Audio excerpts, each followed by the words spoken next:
mais voilà, le OM de Gattuso contre le Brighton de Zerbi, ça va être très très beau à voir.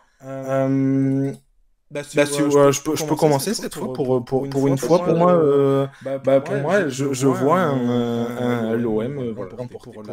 Pour moi, ça va être la première victoire de Gattuso sous les couleurs de l'OM. Ça va être contre Brighton. Donc, je rappelle, hein, c'est au Vélodrome ce match-là. Voilà, je vois une victoire. Allez, un petit 2. Ouais, c'est dur quand même, un petit 2-1. Mais défensivement, l'OL, c'est vraiment compliqué en ce moment. Donc, je les vois pas ne pas prendre de but contre une belle équipe de Brighton. Brighton en a pris pas mal là aussi. Donc, mince, 6, ouais. 6 contre Aston Aston Villa. Villa. voilà, c'est ça. Exactement. Donc, voilà, défensivement, c'est pas non plus génial. Ils viennent donc de deux défaites consécutives. Donc, ils ont perdu donc, en coupe contre Chelsea. Et ils ont perdu donc, là contre Aston Villa. Donc voilà, une équipe qui perd contre Chelsea peut perdre contre Marseille, je pense. Je pense. Donc voilà. Raphaël, bah, toi, tu penses quoi de ce match de l'OM?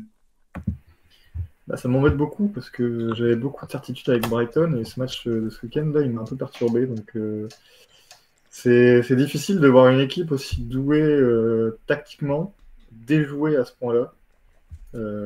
L'équipe d'Emery a fait un match qui était au-dessus à tous les niveaux, quoi. Donc Bien sûr. Après, c'est sûr, après en première ligue, on en a beaucoup des matchs comme ça. Ils en ont mis combien? Parce qu'eux, ils avaient battu Newcastle 3 non? Brighton, c'est pas ça? Je crois que c'était ça. C'est possible, ouais, ils ont dû battre Newcastle cette année. En début de saison, mais ouais. Mais United aussi, ils ont battu. du coup, j'hésite entre le côté grosse revanche, enfin envie de revanche et gros match de Brighton, ou plutôt le fait de couler. À choisir, je dirais plutôt une grosse revanche, donc pas forcément bon signe pour Marseille. Donc je m'attends à un match assez compliqué, surtout que Marseille, défensivement, c'est la cata, quoi. J'ai jamais vu Mbemba aussi mauvais. Je suis d'accord. L'année dernière, il était incroyable. Cette année, c'est un fantôme. Donc je dirais plutôt Brighton, avantage Brighton quand même, 2-0. Ok. 0-2. Très bien. Oui, c'est ça. Du coup, ils avaient battu. Enfin, Brighton avait battu donc le Manchester United et Newcastle, donc 3-1 sur le même score. Donc voilà, c'est pas. Enfin, il réussit quand même un bon début de saison, surtout que Aston Villa en avait pris combien contre. Aston Villa n'a pas perdu un gros match récemment. Non, c'est peut-être. Je dis peut-être n'importe quoi. Aston Villa, 5 victoires en 7 matchs, Aston Villa. Mais ils en avaient pris 3 contre Liverpool, mais il me semble qu'en début de saison, ils en avaient perdu un autre, mais je... Ah, mais si, ils en avaient pris. Enfin, ça, c'était déjà un... Bon, bref, je sais plus. Tant pis, c'est pas grave. En tout cas, voilà. Après, c'est des matchs. Voilà, le 6-1 là aussi, il est, on va dire, peut-être mettre au compte de la première ligue, qui est un championnat où tout peut arriver. Greg, toi, t'en penses quoi, toi, de ce match? Est-ce que tu vois l'OM l'emporter? Est-ce que t'es pessimiste? Bah, je vais me mouiller, mais pour moi, ce match, il est impronosticable parce qu'en fait, c'est simplement, en fait, moi, ce qui m'a. Bon, le 6-1, bon, oui, ça m'a surpris, mais ce qui m'a vraiment, vraiment surpris, et c'est là que je doute sur les ambitions de Brighton, c'est la défaite à la maison contre l'AEK Athènes, 3-2. Je ne pensais pas que Brighton pouvait perdre. Et j'ai vu le calendrier, et le calendrier de Brighton, il est énorme. Donc, ils vont à Marseille, dimanche 15h, Brighton-Liverpool. Le 21, Manchester City-Brighton, et ensuite ils enchaînent avec l'Ajax.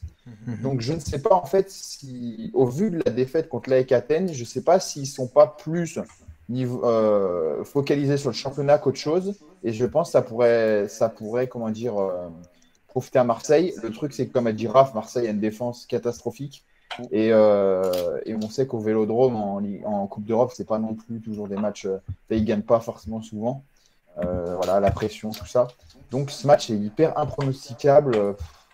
Donc, je dirais à la limite un partout, voire 2-1 pour Marseille, mais honnêtement, c'est très compliqué, franchement. Ok. Et juste, je viens hyper piège, voilà. C'est Brighton, je ne sais pas où ils sont en fait. Très bien. Ok.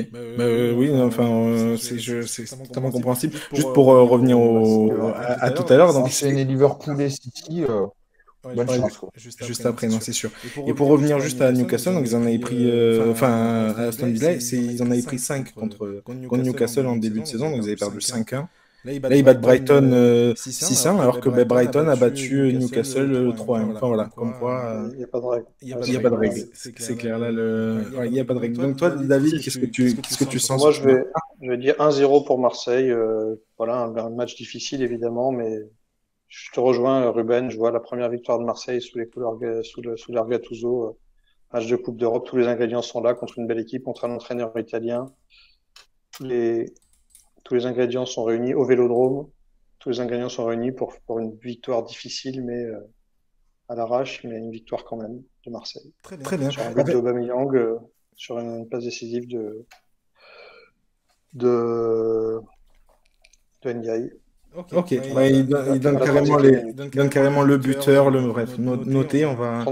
37e minute. 37e minute.